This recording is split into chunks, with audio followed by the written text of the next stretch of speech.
Olá, alunos do primeiro ano, tudo bem? Aqui é a professora Isis de Química e hoje vamos iniciar a nossa primeira aula online do segundo bimestre, combinado? A princípio, eu trouxe essa relação de todos os conteúdos que estudaremos ao longo do segundo bimestre. Então, como vocês podem ver lá na parte do sumário da apostila de vocês, nós vamos estudar, a princípio, o comportamento gasoso. Então, a gente vai ter 3 capítulos para falar a respeito dos gases. E depois a gente vai retomar o assunto modelo atômico e relembrar alguns conceitos a respeito disso, para daí, então, falarmos a respeito da tabela periódica e suas respectivas propriedades. O estudo sobre gases se dará por meio de 3 videoaulas, tá? Então, na nossa primeira videoaula, a gente vai falar sobre o comportamento gasoso, que no caso é hoje. Essa matéria consta no capítulo Q12 da apostila. Depois, lá no dia 28 de maio, vamos falar a respeito de misturas gasosas, constantes no capítulo Q13. E, por fim, no dia 4 de junho, finalizaremos o estudo sobre os gases, falando a respeito de densidade, difusão e efusão gasosa. Além disso, eu trouxe um pequeno lembrete para vocês, olha, dizendo o seguinte, que o bloco de atividades número 1, ele vai estar disponível lá na secretaria para retirada no dia 5 de junho. E observem que nessa data a gente já vai ter finalizado o estudo dos gases, ou seja, nesse bloco de atividades vai constar 6 atividades de química sobre os gases, tá? E vocês vão ter até o dia 19 de junho para entregar na escola, combinado? E qualquer dúvida, lembrem-se que vocês podem estar retirando essas dúvidas diretamente na escola ou comigo via WhatsApp.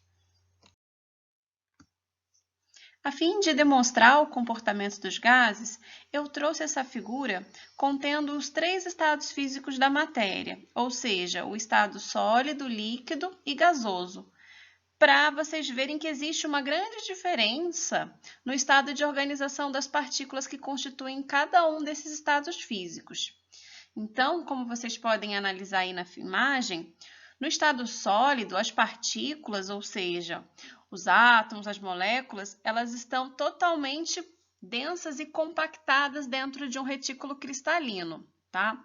Já no estado líquido, como vocês podem ver, essas partículas estão um pouco mais longe uma das outras, né? Ou seja, existe uma pequena distância entre elas, o que possibilita, por exemplo, quando eu tenho água no estado líquido, né, e insiro ela dentro de um recipiente, ela consegue se moldar, né, ao formato do recipiente, porque existe uma certa mobilidade entre essas moléculas, tá?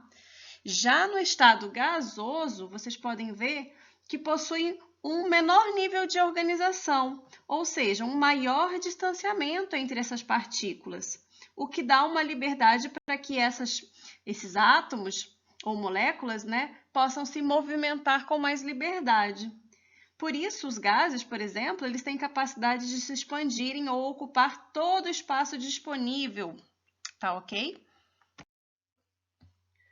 Já que as partículas constituintes dos gases se comportam totalmente diferente do estado sólido e líquido, nós precisamos estar estudando, né, as propriedades características dos gases, tá? Então, eu trouxe essa relação aqui para mostrar quais são essas características. Primeiro, que possuem massa e ocupam volume no espaço.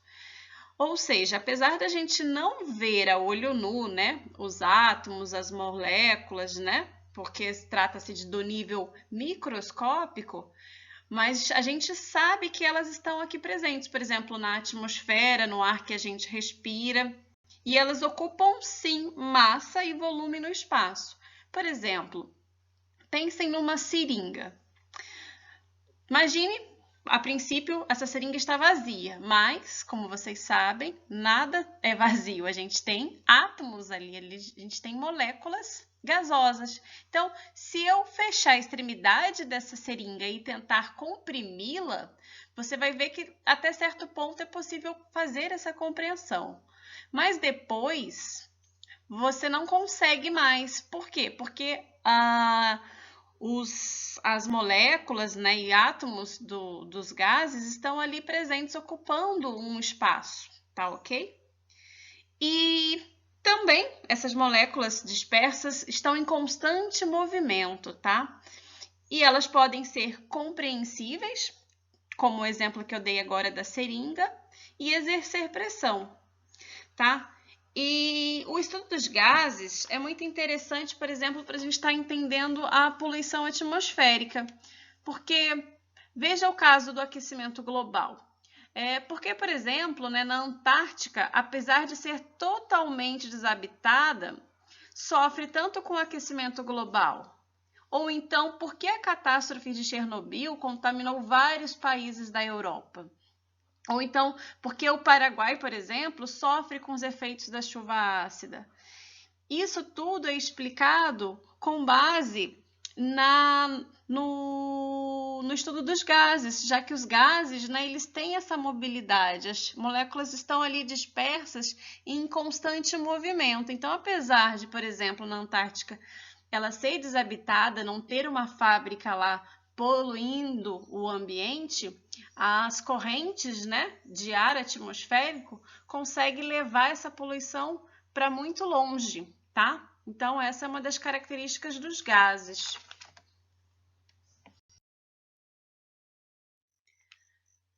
O comportamento dos gases, ele é determinado pelas seguintes variáveis de estado: temperatura, volume e pressão. A temperatura nada mais é do que uma grandeza responsável por medir o grau de agitação das partículas, tá? Então, o aumento da temperatura de um gás causa sua expansão. E a unidade de temperatura conforme o Sistema Internacional de Medidas é o Kelvin. Então, apesar de a gente utilizar o grau Celsius no Brasil, vocês precisam lembrar dessa relação para fazer a conversão, tá? Que a temperatura em Kelvin, você pode pegar a temperatura em graus Celsius e somar a 273, tá? Então, não se esqueçam dessa conversão. Já o volume, ele está associado à grandeza derivada, é uma grandeza derivada do comprimento, tá? Então, a diminuição do volume de um gás causa o aumento da pressão deste. Então, trouxe também aqui uma relação de unidades, tá? De volume. 1 metro cúbico equivale a 1000 litros, ou seja, tá aí a relação para vocês fazerem a interpretação caso o problema solicite, por exemplo, uma medida que não seja a que o enunciado te deu. E, por fim, pressão. Quanto maior a força e menor a área, maior será a pressão exercida. Novamente, eu trouxe aqui uma relação. 1 atm, ou seja, uma pressão atmosférica, equivale a 760 milímetros de mercúrio.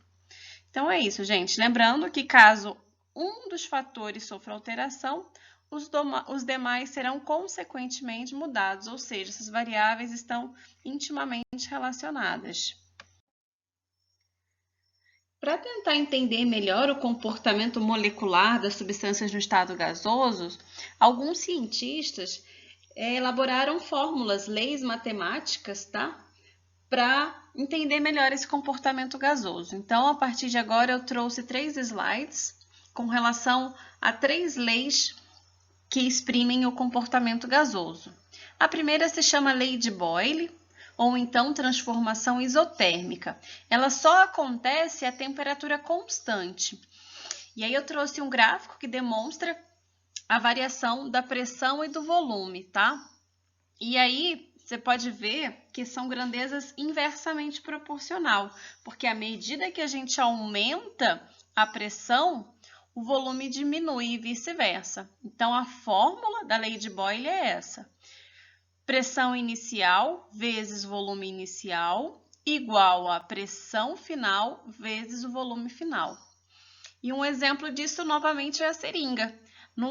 Na medida que eu exerço pressão na seringa fechada, eu não estou comprimindo o espaço disponível de transição das moléculas e dos átomos lá dentro? Então, se eu exerço uma pressão, eu estou o quê? Comprimindo, diminuindo esse volume. Então, tá aí o gráfico da lei de Boyle e a fórmula. A segunda lei se chama Lei de Charles, tá? Associada a uma transformação isobárica. Ela acontece sempre a pressão constante e vai haver uma variação do volume e temperatura. Então, tá aí o gráfico. Nesse caso, ao contrário da lei de Boyle, a gente está falando de grandezas que variam na mesma proporção, tá? Ou seja, à medida que a temperatura aumenta, o volume também aumenta, tá? Então, tá aí a fórmula. Volume inicial dividido pela temperatura inicial é igual ao volume final dividido pela temperatura final. Como exemplo, eu poderia falar o seguinte: imagine um saco preto desses de lixo com ar exposto ao sol. O aumento da temperatura faz com que a energia cinética aumente lá entre as moléculas, havendo uma expansão, passando a ocupar um maior volume. Então, ou seja, quanto maior a energia cinética das moléculas, maior a temperatura e, por consequência, maior o volume, tá bom? E, por fim, temos a lei de Charles e Gay-Lussac, associada a uma transformação isocórica. Ela sempre vai acontecer em um volume constante, onde a pressão e a temperatura vão estar variando. Então, aqui nós temos a representação gráfica e a fórmula. Olha, observem que, novamente, a gente está falando de grandezas que variam na mesma proporção, tá? Então, a pressão exercida por uma massa gasosa, né, sobre volume constante, é diretamente proporcional à sua temperatura. E a fórmula diz exatamente isso. Pressão inicial dividido por temperatura inicial é igual à pressão final dividido pela temperatura final, tá? Um exemplo que eu posso falar para vocês é o da panela de pressão. A panela de pressão não tem volume constante? Ela não é ali moldada de alumínio, você não consegue expandir o volume da panela de pressão, né? Então, quando há incidência, né, de temperatura nessa panela de pressão, também há aumento da pressão. Isso porque o aumento da energia cinética, né, havendo maior número de colisão. Mesma questão lá, lembrando que temperatura vai estar sempre associada ao grau de agitação das moléculas. Então, é isso, gente. Não se esqueçam que isso é só um resuminho, tá? Não dá para a gente ter videoaulas muito extensas. Então, minha sugestão é que vocês não deixem de consultar a apostila e ler de forma detalhada esses assuntos, tá bom? Eu trouxe só os principais tópicos para estar abordando com vocês. Nessa tela, eu dei um print contendo um resumo de todas as transformações gasosas que acabamos de falar, tá? A transformação isotérmica, isobárica e isocórica. Então, quem quiser dar uma pausa no vídeo e anotar essas fórmulas é muito importante, tá bom, gente? E saber o que está variando, né? Se é pressão, volume ou temperatura, tá ok? Então, finalizamos por aqui a parte das transformações gasosas e agora a gente vai falar das leis de um modo geral. E finalmente chegamos na parte mais importante dessa videoaula, que traz um resumo com as principais fórmulas, tá? Que abrangem o estudo dos gases. Então, essa equação geral dos gases, ela é muito importante, porque ela vai estar relacionando as três variáveis que a gente estava falando, né? Quando o número de mol permanece constante. Então, ó, essa equação geral dos gases, vocês precisam anotar, tá? Numa folhinha, essa fórmula, e ela ajuda justamente a prever o comportamento dos gases ideais durante transformações de pressão, volume e temperatura, tá? E, novamente, outra fórmula muito importante, gente, que é a equação que temos aqui, ó, PV igual a nRT. Ela é utilizada quando a quantidade de matéria influencia o cálculo, ou quando o cálculo depende da quantidade de matéria existente. E o que é quantidade de matéria, gente?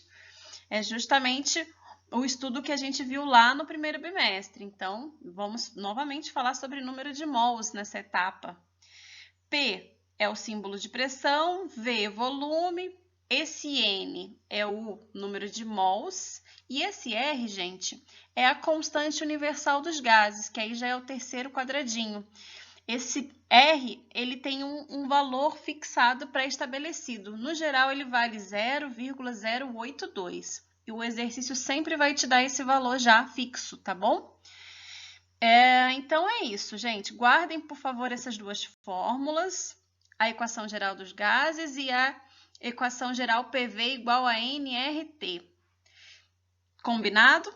Agora vamos colocar isso tudo em prática e resolver alguns exercícios, tá bom?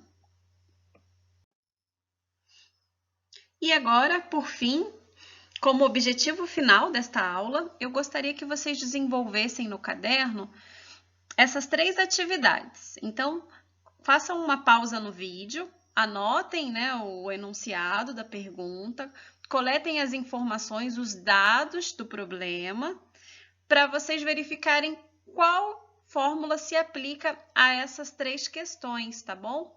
E aí, depois que vocês assistirem a aula e tentarem fazer, vocês me procurem lá no WhatsApp. A nossa aula de quinta-feira, né, dia 21, é justamente o desenvolvimento dessas questões. Eu vou estar assessorando vocês para a gente colocar em prática as fórmulas mencionadas nessa videoaula sobre o estudo dos gases. Combinado, gente? Então, por hoje é só. Eu agradeço a todos que assistiram essa aula até o final.